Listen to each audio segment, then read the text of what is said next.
pagi semuanya, selamat datang di Engineering Week hari kedua dengan tema ekomaterial. Di sini saya sebagai moderator yaitu Mayang Binarwastu.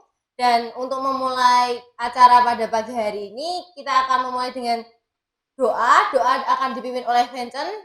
Vincent, dipersilahkan.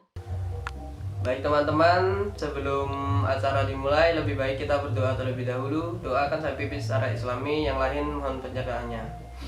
Bismillahirrahmanirrahim. Ya Allah, terima kasih telah memberi kami kesehatan pada hari ini sehingga dapat mengikuti main event dengan lancar. Ya Allah, semoga main event diberi kelancaran tanpa kendala apapun. Amin ya robbal alamin. Oke, saya kembalikan kepada MC. Ya, terima kasih doanya Vincent. Dan untuk selanjutnya kita akan mendengarkan nih sambutan dari ketua acara kita, Ketua Engineering Week, untuk Naval Ali Ramadan. Dipersilahkan. Selamat pagi teman-temanku. Perkenalkan, di sini saya Naval Ali Ramadan sebagai ketua acara dari Engineering Week. Oke, mulai hari ini saya resmikan dibukanya atau dimulainya main event Engineering Week yang akan dilaksanakan secara 5 hari berturut-turut. Hari pertama kita ada talk show tentang woodworking sebagai peluang bisnis di masa pandemi. Yang hari kedua ada talk show tentang ekomaterial. Yang hari ketiga ada webinar yang akan membahas tentang energi terbarukan. Dan hari keempat ya ada webinar juga yang akan membahas tentang beasiswa. Ada 3 jenis beasiswa yang akan dibicarakan di sana. Dan hari terakhir ada career talk. Ya, harapan saya sebagai ketua acara, semoga ilmu dan materi yang akan disampaikan besok akan bermanfaat sebagai ilmu yang akan digunakan dalam kehidupan sehari-hari dan bisa berguna kelak. Terima kasih. Oke, semangat teman-teman, selamat mengikuti main event Engineering Week. Terima kasih. Ya, tadi sambutan dari Ali, dan sekarang kita masuk ke dalam sambutan dari Bapak Dekan kita, yaitu Bapak Profesor Dr. Insinyur Slamet Riyadi. Dipersilahkan.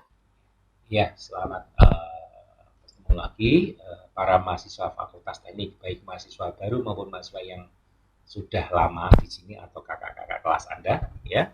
Jadi seperti tahun-tahun yang lalu, jadi Fakultas Teknik memiliki kegiatan tahunan, ya, yang kita namakan Engineering Week atau Minggu Teknik, ya, di sini kalau kita terjemahkan, di mana dalam satu minggu itu dilakukan serangkaian kegiatan, ya, kegiatan dari, ya, untuk oleh mahasiswa, ya. Jadi tujuannya utamanya adalah bagaimana kita mengakrabkan, ya, menambah kompetensi dan menambah wawasan terkait dengan dunia kerja, dunia yang ada di sekitar kita. Di dalam Engineering Week pada kali ini atau pada tahun 2020 ini ada beberapa kegiatan. Yang pertama adalah talk show, ya, terkait dengan pemanfaatan ubi kayu, kemudian dengan juga ekomaterial. Jadi karena Anda berbasis misalnya teknik sipil, ya, kaitannya dengan material-material, ya, akan diberikan wawasan material yang ramah lingkungan. Kemudian 3 serial webinar, ya. Yang pertama kaitannya dengan energi baru terbarukan, ya. Ini bisa ke elektro, bisa juga ke teknik sipil, ya. Kemudian webinar, ya, kaitannya dengan beasiswa, di mana yang namanya beasiswa itu sangat dibutuhkan mahasiswa, khususnya nanti pada Anda saat menginjak semester-semester berikutnya. Kadang-kadang ada yang terkendala, ya. Beasiswa tidak hanya beasiswa yang berdasarkan ekonomi, tapi bisa juga beasiswa yang kaitannya dengan prestasi, ya. Kemudian kalau Anda sebagai mahasiswa sudah menyelesaikan studi Anda, kalau Anda membutuhkan karir, ya, Anda harus kerja di mana, ya, profil pekerjaan itu seperti apa, maka pada webinar ketiga tentang karir akan diberikan kepada Anda. Jadi saya berbesar semoga dalam Engineering Week ini, ya, berbagai kegiatan bisa diikuti mayoritas mahasiswa Fakultas Teknik, karena mengingat perlunya, ya, Anda menambah wawasan. Jadi orang kuliah itu tidak hanya butuh buku atau seperti kata dalam tempurung, tapi bagaimana Anda bisa siap latih, bahkan siap pakai di lapangan kerja. Semoga Engineering Week tahun 2020 bisa berlangsung dan bermanfaat bagi kita semua, ya. Selamat melaksanakan Engineering Week. Jaya. Terima kasih Pak Slamet atas sambutannya, dan sekarang kita mau memasuki acara. Dan acaranya itu kita bakalan ngomongin ekomaterial. Tema kita pada hari ini tuh ekomaterial, dan di sini juga udah ada Mas Prana. Mas Prana ini merupakan akademisi praktisi industri perkayuan. Ya benar kan Mas? Ya. Dan juga Mas Prana ini sedikit cerita juga, Mas Prana itu juga founder dari Padi Creative Studio, dari tim edukatif Hobi Kayu Jateng. Ya, salah satunya juga saya sebagai tim dosen di Polipurnika Kendal, Politeknik Industri Perkayuan dan Pengolahan Kayu. Di sana juga saya sebagai salah satu tim untuk mengedukasi teman-teman mahasiswa-mahasiswi yang berkarya dalam program, tentunya dalam pemerintahan kita, untuk terus berkarya bersama. Salah satu hasilnya yang ada di sini nih, supaya teman-teman juga tahu, tim edukasi hobi kayu selain tempat untuk sharing ilmu perkayuan, kita juga praktek. Nah, buat teman-teman lainnya yang mau belajar bagaimana membuat produk, atau untuk diskusi, atau kepingin menjadi belajar berbisnis, entrepreneur di bidang pengolahan kayu juga bisa. Kita terbuka untuk umum segala usia, baik yang masih muda maupun jiwa muda ya kita sebutnya. Jadi nggak ada yang tua di antara kita, hanya kita semua sharing, semua boleh berkarya dengan segala macam perlengkapan yang nantinya dapat kita bantu bareng-bareng. Kita bisa pinjam alat, bisa praktek bersama. Itu sedikit dari saya tentang apa yang kita lakukan gitu.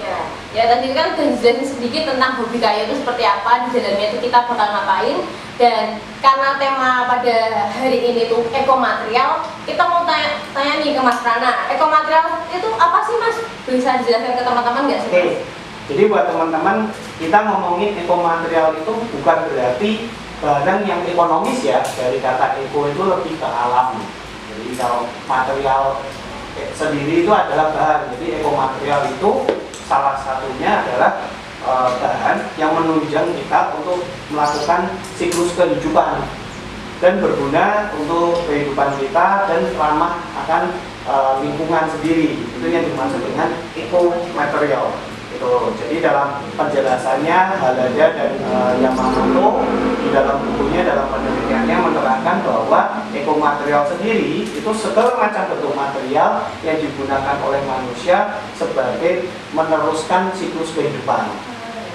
Itu jadi penjelasan secara akademisinya begitu. Tapi penjelasan praktisinya adalah semua yang kita pakai untuk terus bertahan hidup. Jadi konsep ekomaterial sendiri selain kita pakai untuk bertahan hidup, melangsungkan kehidupan, tapi juga memberikan timbal balik untuk kehidupannya kita dan untuk alam yang kita tinggali ini. Gitu. Ini kan kita udah lihat nih Mas, di depan kita, di tengah-tengah kita ada salah satu nama barang-barangnya. Ini tuh bahannya tuh kira-kira dari apa ya Mas? Kalau boleh tahu? Penjelasan lebih detailnya kita akan fokus pada tema ini. Kalau ngomongin ekomaterial itu banyak banget material yang kita akan pakai. Tapi khusus untuk session pada hari ini kita akan ngomongin tentang kayu recycle atau kayu limbah yang kita olah sedemikian rupa untuk segala macam kebutuhan. Dan kita akan menjelaskan detail bagaimana proses ini dibuat. Jadi kalau teman-teman dan semua peserta acara ini bisa lihat barang-barang di sini itu sebetulnya kombinasi. Jadi kita tren saat ini itu memang musimnya ini ada namanya anthurium, ada philodendron, dan ada kaktus sukulen yang lagi hobi-hobi gara-gara nggak bisa ke kampus nih, atau mulai aktivitas work from home. Selain yang lagi ngetren ini, kita lagi main sama seli, atau juga kita sebut sepeda lipat. Jadi kalau disingkatkan seli, gitu kan. Nah, kita bisa juga hobi-hobi yang tanaman. Nah, di situ kita melihat peluang sebagai teman-teman di dalam komunitas kami, itu kita membuat pot tanaman, tapi beda dari yang lain. Jadi salah satu contohnya lagi tren yang lagi naik ini, kita membuat pot bunga kombinasi dengan mungkin teman-teman dari Fakultas Teknik dan lainnya pasti zaman SMA pernah nih praktek menggunakan tabung reaksi. Tapi kepikiran nggak kalau dipakai sebagai pot tanaman? Ini salah satu inovasi kami. Ide-ide ini kita juga bisa dapatkan tidak langsung murni dari kita, tapi kita menggunakan proses pengembangan juga. Jadi sharing teman-teman yang seperti apa. Jadi tidak segalanya material yang kita pakai untuk penelitian tidak bisa sebagai hobi. Kalau memang hobinya meneliti sih nggak masalah ya. Tapi kita bisa kombinasi untuk segala macam kegiatan karena ekomaterial sendiri tadi definisinya adalah untuk menjalankan siklus kehidupan kita. Nah, kayu-kayu yang kita pakai ini kayu-kayu apa? Nah, kayu yang kita pakai ini kebetulan jenisnya adalah Pinus mercusi bahasa latinnya atau kayu pinus. Tapi kalau di lapangan ngomongin kayu pinus biasanya orang nggak ngerti. Mereka ngomongnya kayu jati Belanda. Itu karena kenapa dibilang jati Belanda? Kita bisa lihat teksturnya sendiri itu seperti kayu jati tapi warnanya putih-putih ke kuning kayak bule.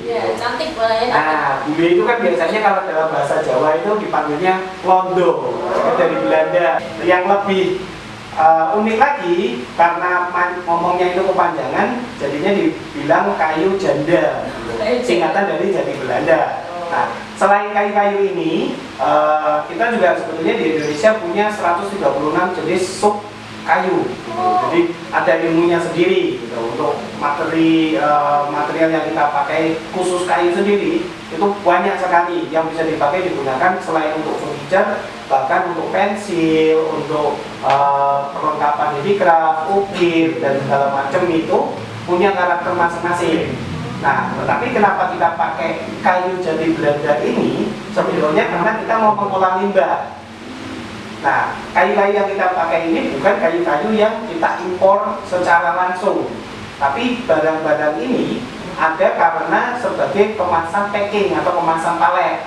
Dari kemasan palet yang tidak digunakan, kita olah sebagai benda-benda yang mempunyai nilai jual atau mempunyai nilai estetik yang kita bisa gunakan sebagai properti atau untuk perlengkapan hidup. Contohnya di sini juga ada kitchen utensil, kita ada spatula, ada sendok garpu, bahkan untuk souvenir kalau mau pernikahan. Nah, jadi kita memang di sini mengolah segala macam limbah supaya memanfaatkan material yang ada. Jadi ekomaterial yang kita pakai ini selain dari kayunya sendiri, dari kayu limbah kita olah menjadi kayu yang bermanfaat, bernilai jual karena harganya juga nggak seberapa mahal daripada kita impor langsung atau menggunakan kayu yang siap olah dari perhutani. Jadi salah satunya kita solusi untuk menggunakan material kayu ini mengurangi limbah kayu yang biasanya dipakai orang untuk dibakar atau sudah tidak ada nilainya atau dibuang berserakan di mana-mana, kita kumpulkan lalu kita olah menjadi sebuah produk. Jadi gitu yang jadi gitu. Tadi kan sempat bahas-bahas tentang limbah nih, Mas. Ya. Apalagi limbah di masa pandemi gini, gimana bahan kayak gini, limbah gini di masa pandemi itu gimana ya, Mas? Nah, untuk bahannya sendiri tadi saya sudah sampaikan selain harganya itu cukup murah, jadi kita menggunakan limbah kayu-kayu yang sebelumnya adalah dari bekas packing atau palet dari benda-benda yang kita import di sini, lalu packingnya atau paletnya ini kita gunakan sebagai material. Nah, material ini bisa kita didapatkan di segala macam nih. Ada yang di tukang rosok atau jual barang bekas. Jadi bahkan yang dibuang di tempat sampah di pabrik-pabrikasi itu akhirnya kita ambilin. Awalnya mereka buang atau dikasihkan secara free karena sudah tahu sekarang punya nilai value lebih. Akhirnya kita seperti beli sebagai ganti ongkos bongkar pasangnya gitu ya. Nah, kenapa menjadi tren menggunakan jenis tipe kayu ini sendiri daripada kayu-kayu lain? Karena sekarang ini banyak sekali teman-teman juga tahu, Mbak Maya juga pasti pernah mampir nih ke cafe atau coffee shop yang temanya industrial look. Nah, dari situ itu material yang ada di sini itu sangat cocok untuk bagian penambah dekorasinya. Jadi kayu-kayu pinus ini dari Belanda, orang sebut umum, itu banyak sekali tuh di kafe-kafe atau di pabrik area untuk sebagai dekorasinya, material penggantinya. Karena memang seratnya cukup unik dan cukup cantik untuk dijadikan sebagai fitur atau sebagai dekorasi dalam sebuah konsep desain seperti itu. Dan juga sebagai produk yang mengurangi sampah gitu. Jadi dari limbah itu tadi kita olah dan menjadi nilai value yang jauh-jauh berlebih atau berkali lipat dari nilai awalnya gitu. Dan memiliki nilai jual yang cukup kompetitif dibandingkan daripada kita pakai kayu-kayu yang istilahnya pengolahan khusus dari perkebunan berhutani. Ya. Jadi kayak ini karena eko ya Mas, jadi eko bisa dihidupin, eko juga jadi ekonomis gitu. Betul sekali. Jadi selain memang secara ekosistem lingkungan juga ekonomis juga di kantong. Iya. Jadi kalau yang mau coba-coba praktek atau bikin produk bisa nih dapat dari sini. Nah, sekarang pertanyaannya kalau ada pertanyaan tentang desain nih, pasti kan pada penasaran. Desainnya dapat dari mana ya? Sebetulnya inspirasi desain bisa didapat dari macam-macam. Apalagi sekarang dengan kecanggihan teknologi itu kita bisa lihat di aplikasi ada seperti Pinterest, terus juga ada di yang suka-suka browsing atau surfing di internet. Kita bisa juga ada dari kreator-kreator dari luar negeri, bisa juga dari Instagram, sosial media lainnya, di Facebook juga ada, atau di YouTube mungkin teman-teman punya inspirasi desain bisa loh untuk sharing atau sekedar bertanya bagaimana sih prosesnya atau mau menciptakan produk sendiri dari desain yang ada. Kita pakai sistem namanya ATM. ATM. Ya, bukan ATM bersama yang isinya duit, tapi ATM di sini kita sebutnya amati desainnya. Lalu kita tiru bagaimana ukurannya, dimensi, jenis kayunya, tapi jangan lupa kita modifikasi karena beberapa desain memang sudah memiliki hak cipta. Jadi kita desain itu sudah menjadi hak milik sebuah perusahaan atau diregisterkan ke Badan Hak Cipta. Nah, kita mencoba memodifikasi tanpa mengurangi esensi hak cipta orang lain. Jadi desain-desain ini kita aplikasikan dan kita lebih sebagai hobi di sini. Tapi kalau untuk kita komersialkan ada prosedurnya sendiri gitu Mbak Maya. Ya, tadi kan udah bahas tentang ATM Ya. tentang ATM itu. Terus di sini juga ada contoh-contohnya, contoh-contoh barang yang sudah diproduksi. Nah, kira-kira tuh hobi kayu udah mau produksi apa aja ya Mas? Soalnya kan yang di sini kan adanya yang ini yang bisa dibawa. Oke. Buat sebetulnya tidak hanya hobi kayu, tapi kita akan fokus pada namanya woodworking ya. Jadi sebelum membahas woodworking, saya akan sedikit bertanya ke teman-teman nih. Tahu nggak namanya barista itu apa Mbak Maya? Barista biasanya ada di kafe bikin kopi. Iya. Ya. Jadi barista itu bahasa kerennya dari tukang kopi kan sebetulnya. Tapi dengan ilmu, dengan basic skill yang kompeten untuk membuat kopi dengan berbagai macam. Sudah selain kopi susu juga bisa bikin yang berbagai macam style, mulai dari cara roastingnya, bagaimana jenis kopinya sendiri, mungkin tahu juga namanya kopi arabica, robusta, tapi pernah dengar nggak kopi excelsa? Belum pernah kan ya? Nah, disitulah kita di hobi kayu membuat para yang orang pikir itu adalah tukang kayu yang hanya tukang bergaji yang penuh dengan debu sebagai sebuah profesi yang ternyata menarik juga. Jadi woodworker atau kalau bahasa Jermannya yang khusus untuk produk kayu itu namanya Schreiner. Kalau yang untuk membuat kusen atau pintu itu sebutannya Zimmermann. Nah, itu sama seperti kalau kita kenal namanya Michael Schumacher. Jadi kakek moyangnya itu Schumacher, sebetulnya tukang bikin sepatu. Tapi sekarang jadi historinya dia sebagai pembalap Formula One, ya kan? Nah, jadi nama marketnya itu di Jerman dikenal dengan Schreiner atau Zimmermann. Jadi itu yang berhubungan dengan perkayuan, tapi bahasa internasional kita pakainya bahasa Inggris ya. Jadi woodworker. Tapi kalau di Indonesia terjemahannya cuma tukang kayu. Gitu. Nah, sebetulnya di hobi kayu kita punya visi misi untuk meningkatkan bagaimana bahkan tidak hanya hobi kayu, tapi di seluruh profesi ini woodworker itu menarik dan mempunyai nilai usaha untuk nilai komersilnya juga ada. Karena apa? Sebetulnya dari zaman dahulu pun sudah ada profesi sebagai woodworker atau pekerja kayu. Nah, di Semarang sendiri, karena ini kita pembahasannya di Semarang ya, ada sekolah khusus perkayuan.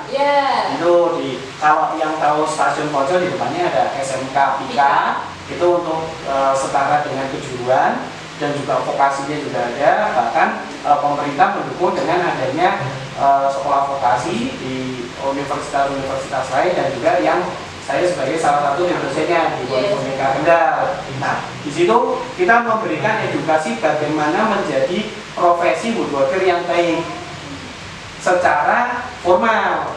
Di situ kita bisa mendapatkan pendidikan secara formal, bagaimana nama jenis-jenis kayu, apa itu kayu jati, nama artinya itu Tegona grandis, dan yang lain-lain sebagainya, dan pengolahannya bagaimana dari pohon kita proses sehingga menjadi sebuah furniture atau benda yang menyerahi nilai komersial dari bahan kayu.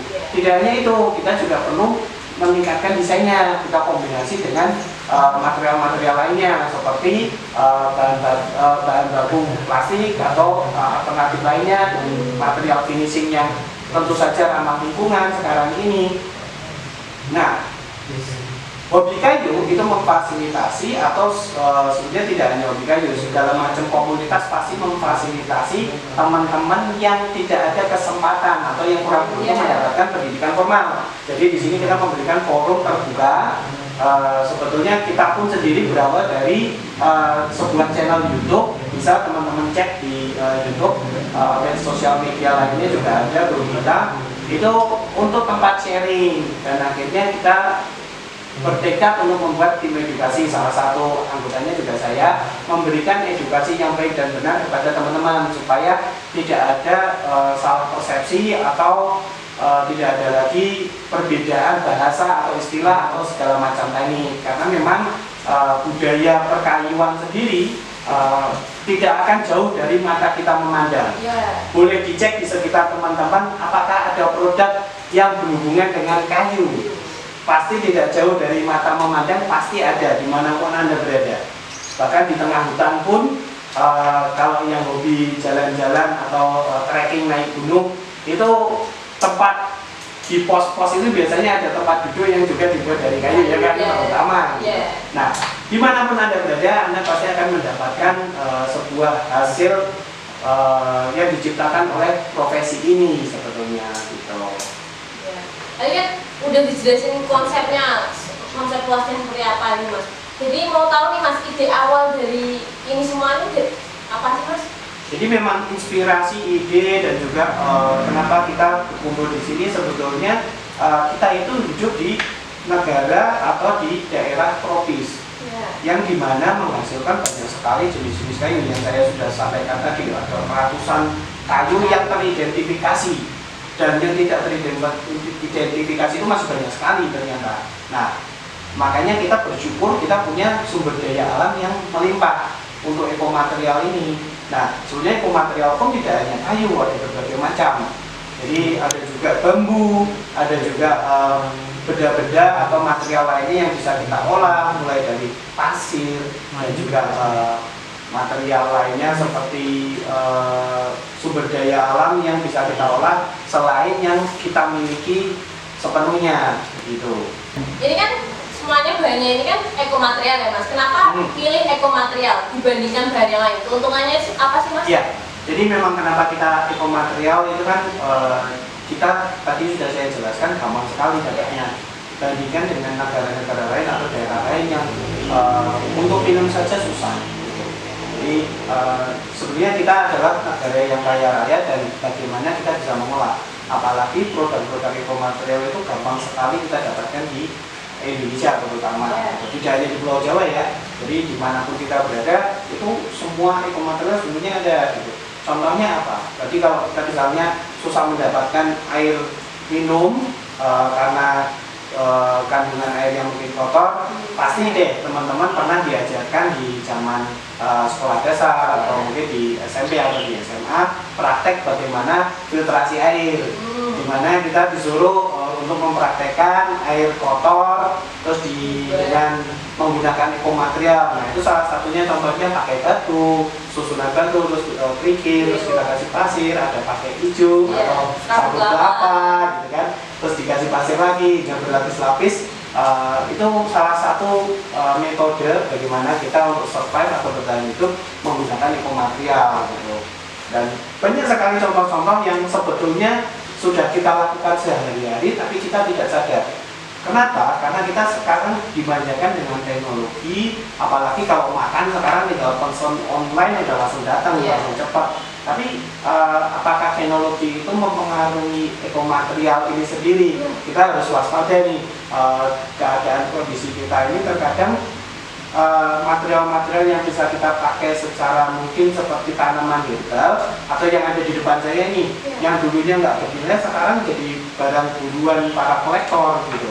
Jadi satu tanaman yang dulu nggak ada nilainya bisa berkali-kali lipat dari harga tumbuhan yang biasa gitu.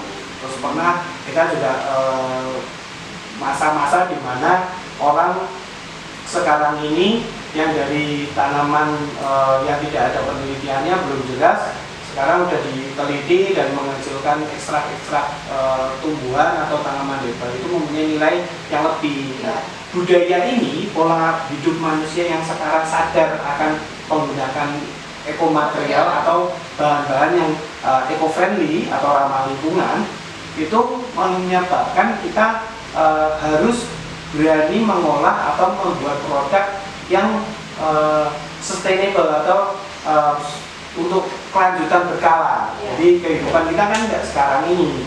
Jadi kalau dulu orang berpikir alam ini atau bumi ini adalah titipan kita untuk ke anak cucu kita, tapi kita harus berpikir bagaimana kita itu pinjam dari anak cucu kita. Jadi kita harus menyiapkan bagaimana mereka mendapatkan bumi, keadaan lingkungan yang masih baik seperti sekarang ini, karena banyak sekali kejadian karena tuntutan zaman, tuntutan kehidupan manusia, kita menciptakan segala macam produk yang tidak ramah lingkungan. Contohnya botol minuman yang sekali pakai, terus limbah-limbah plastik yang sekarang sudah mulai dilarang untuk dipakai di market-market atau di swalayan. Jadi kita harus bawa kantong sendiri. Nah, perubahan perilaku inilah yang menuntut kita memakai produk-produk ekomaterial. Jadi kita kembali lagi ke material atau bahan-bahan baku yang harus bisa bertahan untuk meningkatkan kualitas hidup dan juga untuk alam itu sendiri, untuk kehidupan kita, keluarga kita, rekan-rekan kita. Bahkan di masa pandemi seperti ini kita harus bijaksana menggunakan segala macam fasilitas. Itu namanya. Tadi kan udah disinggung-singgung soal ramah lingkungan. Berarti kan ini bisa digunakan dalam kehidupan sehari-hari gitu Mas. Dan ini mungkin ada ibu-ibu di rumah itu masyarakat di luar sana, gimana sih cara mempromosikan hal ini ke masyarakat luar gitu Mas? Nah, contohnya teman-teman yang kemarin ikut DIY proses yang kemarin terpilih di hari lalu di acara kita yang hari pertama, itu kita menciptakan bagaimana mengolah limbah-limbah. Jadi tidak hanya kayu, kita juga botol minuman kemasan yang biasanya dibuang atau dijual ke abang-abang loak gitu ya, itu kita bisa olah lagi menjadi seperti dekorasi, mempunyai nilai lebih tanpa harus kita keluar effort atau keluar duit banyak. Nah, tapi tetap kita harus mempertimbangkan bagaimana membuat suatu barang itu harus sadar akan keselamatan atau safety-nya harus dilihat. Karena terus terang profesi woodworker ini menggunakan benda-benda atau alat-alat yang dengan kecepatan tinggi dan sangat tajam. Jadi pengolahannya, jadi apapun profesinya pasti ada resiko dalam bekerja. Nah, disitulah kita perlu untuk sharing atau punya mentor atau punya komunitas untuk bertukar pikiran, bertukar ilmu, bahkan bertukar ide. Siapa tahu bisa jadi kalau tadi ngomongin si ibu-ibu ya, ibu-ibunya teman-teman buat kegiatan supaya nggak cuman gibah atau nggak cuman julid kayak siapa yang lagi viral itu Butejo, kan? Nah itu bisa berkarya di rumah. Contohnya pemijahan, belajar, apalagi kita menggunakan sosial media itu untuk edukasi, banyak tutorial di YouTube maupun TikTok juga ada, bisa di sharing ke teman-temannya atau di WhatsApp group itu yang di keluarga kita berdiskusi ini. Karena contohnya seperti yang display ini sekarang itu hasil karya teman-teman. Jadi komunitas itu memang wadah di mana kita bisa mendapatkan literasi, mendapatkan ilmu, mendapatkan kawan, bahkan bisa mendapatkan customer atau membangun brand kita sendiri. Itu namanya. Tadi kan udah dijelasin tentang komunitas ini, isi kegiatannya Ya. juga apa aja. Bisa dijelaskan nggak Mas, kalau misalnya dari teman-teman di luar sana juga mau ikut belajar lomba ini tuh gimana ya Mas? Ya buat teman-teman ya, terutama yang di area Jawa Tengah, Ya, Jawa. sebetulnya kita komunitas hobi kayu Jawa Tengah itu ada sekitar 10 chapter atau 10 lokasi cabang. Tapi kita tentu saja di Kota Semarang gitu. Nah, yang mau join atau bertanya-tanya atau ingin bikin barang tapi nggak tahu bikin barangnya gimana, itu bisa kepoin nih ke Instagram kita di Hobi Kayu Jateng, atau bisa di komunitas ada di Facebook, atau bisa juga belajar di channel YouTube founder kita si Mas Done, kalau kita panggilannya gitu, Om Done gitu kan. Si Doni itu dia di Jogja. Gitu. Nah, itu berbagai macam model, variasi, hasil karya, bahkan kita kalau teman-teman tahu namanya istilah driftwood atau kayu yang ditemuin kalau di pinggir laut gitu-gitu, itu bisa diolah jadi karya seni yang mahal, bahkan sampai mempunyai nilai jual ekspor. Ada juga pengrajin yang membuat, kalau tahu radio dari Kota Temanggung, ada Magno Radio itu, dia membuat memproduksi radio yang casingnya dari kayu, dan itu dia sudah nilai ekspor. Barangnya sih sederhana, tapi untuk customer atau untuk market di luar negeri itu mempunyai nilai value yang lebih. Nah, itu menggunakan barang-barang limbah. Bahkan yang saya ulik tadi menggunakan bambu, dia membuat sepeda bambu dengan material bambu, tapi kombinasi dengan besi. Tentu saja untuk rantai, gear, segala macam masih menggunakan material lainnya. Gitu. Nah, dari situ banyak sekali pengembangan-pengembangan yang bisa kita ciptakan. Gitu. Apalagi yang lagi tren atau kita melihat peluang-peluang saat ini. Gitu. Apalagi musim online itu suka bingung nih, handphonenya bagaimana supaya posisinya enak. Kita bisa bikin dudukan handphone, itu laris manis di pasaran, karena setiap anak sekarang di rumahnya supaya nggak pegel pegang handphone, taruh di meja dengan sudut tertentu yang sudah kita atur, itu bisa pakai gitu.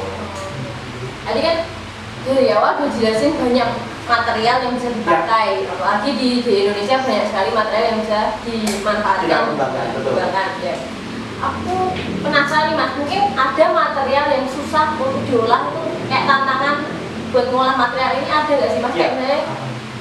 Ada styrofoam. Oke, styrofoam ya. Jadi memang styrofoam itu kan pasti teman-teman pernah menghasilkan styrofoam, apalagi cacing ya. Nah, cara pengolahannya sendiri sebetulnya kita ada sedikit trik. Biasanya styrofoam itu jarang sekali dipakai. Selain untuk repack atau untuk packing ulang, kita bisa pakai untuk idenya adalah, dan pernah saya praktekkan, kalau gentengnya bocor itu kita bisa pakai styrofoam dicampur dengan sedikit larutan bensin sebagai lem gitu. Tapi memang butuh, untuk mengelem yang besar itu treatmentnya akan khusus. Tapi ini untuk darurat, misalnya di rumah punya styrofoam, kita bisa pakai untuk pengolahan atau kita kembangkan jadi lem, dan itu kuat sekali untuk nutupin nempel ganteng-ganteng bocor atau di atapnya ada yang perlu kita tutup, itu bisa pakai styrofoam gitu. Itu salah satunya untuk pengolahan styrofoam. Sebetulnya kita bisa banyak sekali. Kalau sekarang nggak tahu nih teman-teman arsitek masih nggak bikin maket segala macam, itu bisa sebagai salah satu material alternatif. Itu kalau beli styrofoam yang baru itu mahal sekali gitu.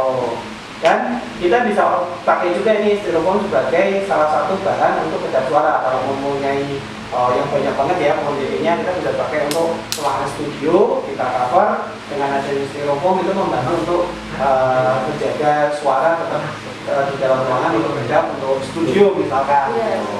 Siapa tahu nanti kita syuting di sini bisa lebih kedap suara gitu ya. Nah, ya.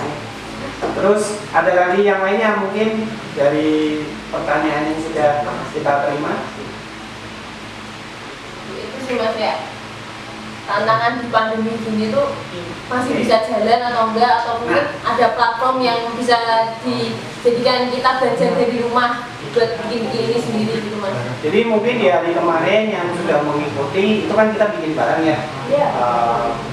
Itu sama kasusnya kenapa saya dulu dari basicnya teknik kok sekolahnya sekolah marketing. Jadi memang saya penasaran gimana sih jualan. Nah, waktu itu belum seperti sekarang di mana e-commerce itu banyak sekali.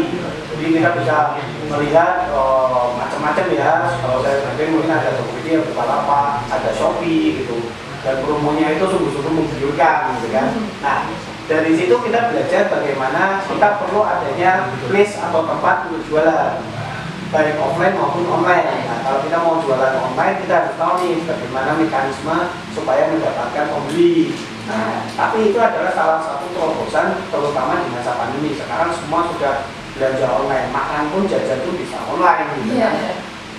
Bisa pakai aplikasi ojek macam-macam atau delivery service, itu semua sudah beralih ke sana. Bahkan karena tidak memungkinkan waktu itu kita makan di tempat, mereka jualnya sudah packing, frozen food, nanti kita olah sendiri di rumah.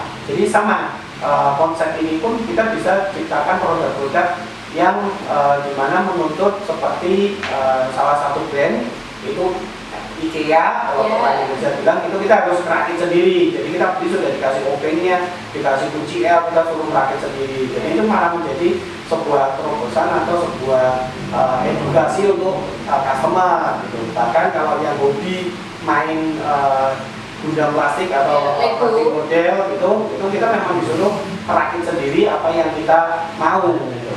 Jadi memang banyak sekali target segmen market yang kita mau. Sama seperti halnya yang lagi ngetren saat ini apa kita baca, lalu kita membaca peluangnya di sana. Karena menggunakan pot plastik itu kan sebetulnya plastiknya sih memang plastik daur ulang gitu kan. Tapi kita bisa pakai alternatif yang lebih ke nilai estetik. Jadi kita bisa pakai pot kayu dengan tanaman kaktus atau sikuler. Nanti nggak takut busuk kayunya karena kaktus sikuler itu kan nggak perlu air. Jadi kita bisa taruh dimanapun kita mau gitu. Jadi kita melihat peluang seperti perlengkapan. Sekarang perlengkapan memasak karena ada teflon. Jadi perlengkapan memasaknya itu nggak boleh pakai spatulanya dari material besi atau dari aluminium gitu. Jadi kita harus pakai yang lebih lunak dari lapisan teflon. Makanya kita ciptakan spatula atau perlengkapan dapur yang menggunakan kayu. Tapi perlu diingat, kayunya sendiri harus kayu yang food grade atau tidak mengandung toksik. Jadi sedikit khusus dibandingkan yang olahan dari kayu-kayu rimba, karena kebanyakan kayu rimba itu bekas palet yang di spray atau sudah di treatment dengan menggunakan cairan khusus yang cukup berbahaya. Kalau kita untuk perlengkapan makan kita harus pakai kayu yang berbeda atau jenis kayu yang treatmentnya tidak menggunakan material yang berbahaya. Jadi ini ada hubungannya dengan material-material yang harus eco-friendly, jadi harus food grade, aman gitu. Terus kita juga bisa melihat peluang bagaimana membuat mainan edukasi, karena sekarang ini kita cukup prihatin nih, anak kecil semuanya kalau nggak lihat handphone dia udah pasti prengek atau nangis gitu. Terus kita nggak mau ambil pusing, anak-anak dikasih langsung gadget untuk lihat YouTube gitu. Nyanyi lagu Baby Shark gitu ya. Nah, itu terjadi pada era-era teman-teman saya di mana akhirnya ada kecenderungan anak menjadi pasif. Jadi tidak menjadi aktif lagi tapi lebih sebagai penonton atau lebih penikmat, dan itu cukup berbahaya karena pengaruh untuk dewasa saja cukup berbahaya jika ada waktu-waktu tertentu, apalagi anak kecil atau masih balita. Jadi untuk perkembangan secara motorik maupun untuk penglihatan dan lain-lain. Nah, itu ada yang ahli lah pasti untuk menjelaskan itu. Nah, kita sendiri menciptakan produk alternatif untuk edukasi seperti mainan anak-anak untuk menggerakkan motorik.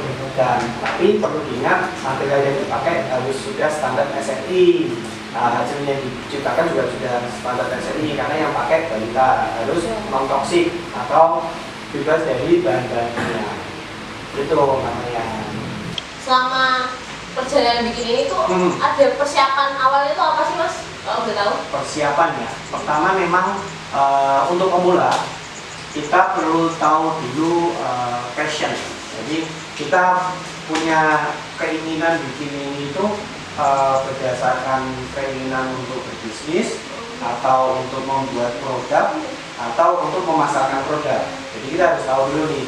Kalau memang hobi pasti kita perlu investasi alat, terus atau kita ke co-working space. Jadi ada tempat-tempat kalau kita dulu mau internet ke warnet ya, kalau mau produksi seperti ini co-working juga ada tuh co-working space.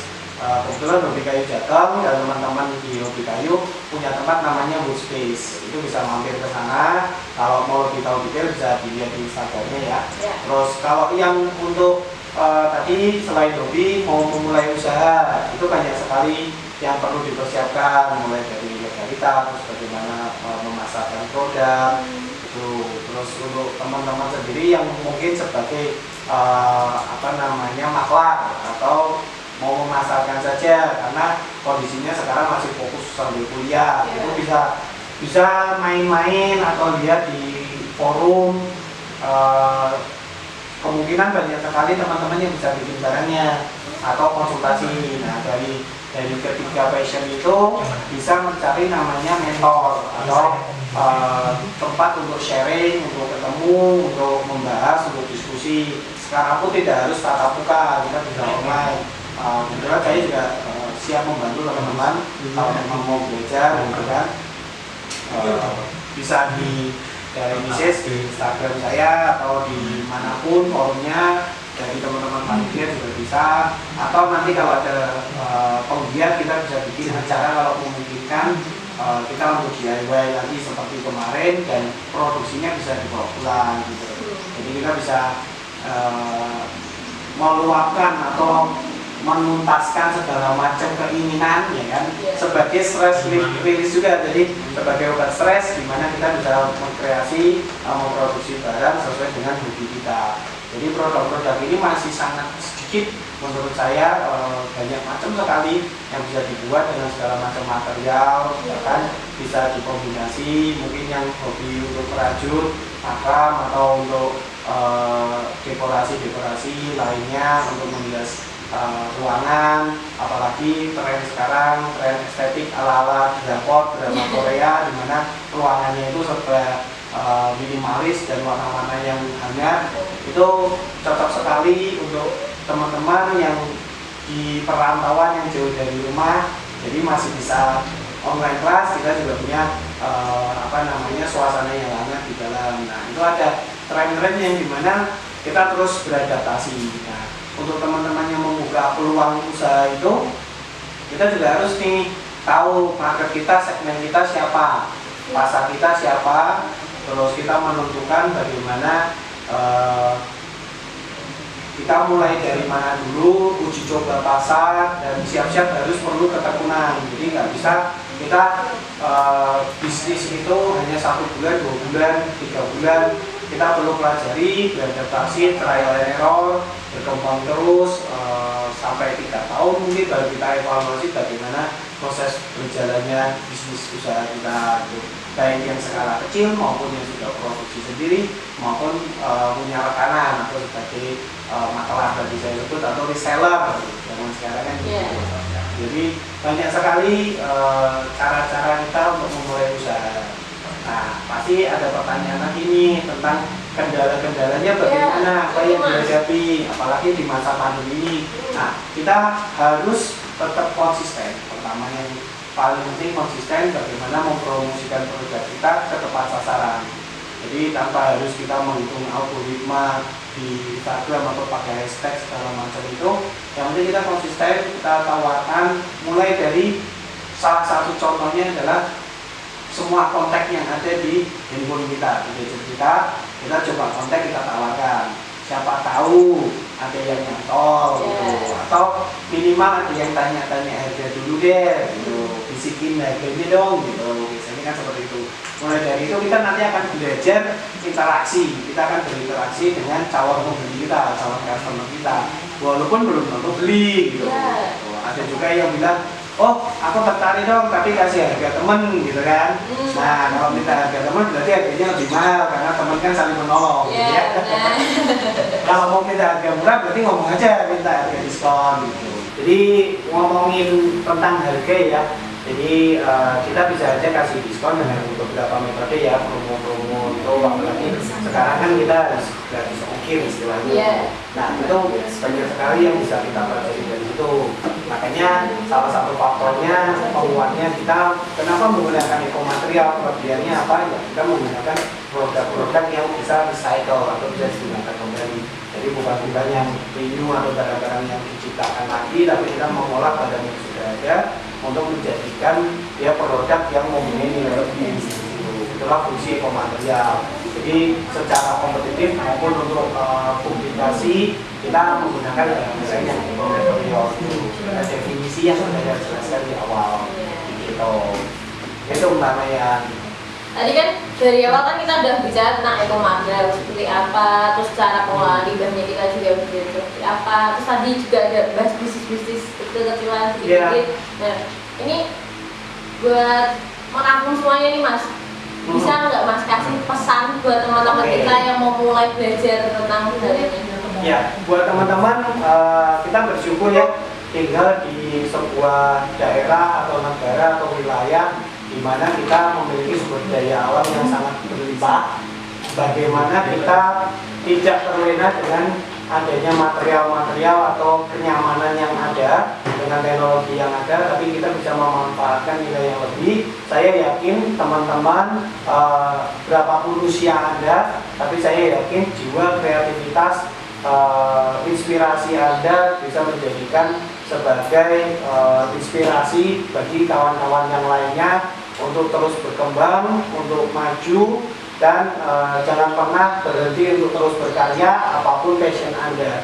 Jadi tidak hanya dalam pertarian, tapi dengan segala macam bidang Anda, mulai dari fotografi mungkin, mulai dari sebagai influencer atau sebagai hal-hal lainnya yang bisa Anda sukai, Anda senangi, kembangkan terus, cari mentor untuk mengembangkan bakat Anda, menambah ilmu Anda, dan join komunitas untuk mengembangkan channel atau koneksi atau pengalaman berinteraksi dengan rekan-rekan satu profesi atau satu kesatuan untuk maju bersama supaya tetap solid, maju berkembang, mencerdaskan bangsa, menggerakkan anak muda, jiwa muda untuk terus berkreasi. Itu Bang. Terima kasih Mas Pranas sudah tadi dan jelasin berbagai macam hal. Terima kasih atas waktunya. Semoga ini bisa menjadi ilmu buat kita. Buat teman-teman nih yang penasaran tentang ekomaterial ini seperti apa dan juga ini cara pengerjaannya seperti apa, kita bisa belajar bareng-barengnya di mana. Nanti bakal ada penjelasan di bawah di deskripsi. Nanti bakal ditulis di Instagramnya seperti apa, bisa dilihat di YouTube di mana. Ya, sekian untuk materi ekomaterial pada hari ini, pada acara Engineering Week pada hari kedua ini. Dan untuk besoknya lagi kita bakal ada acara yang lebih seru, mohon diperhatikan, mohon juga diikuti untuk acara berikutnya. Terima kasih.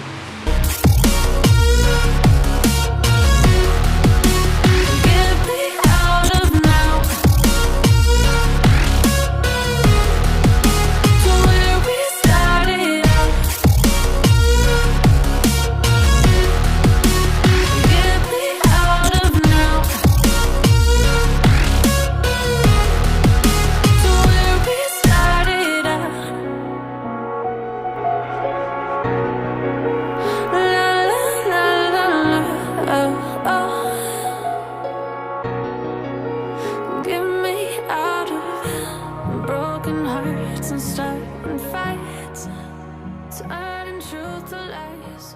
Gotta get up.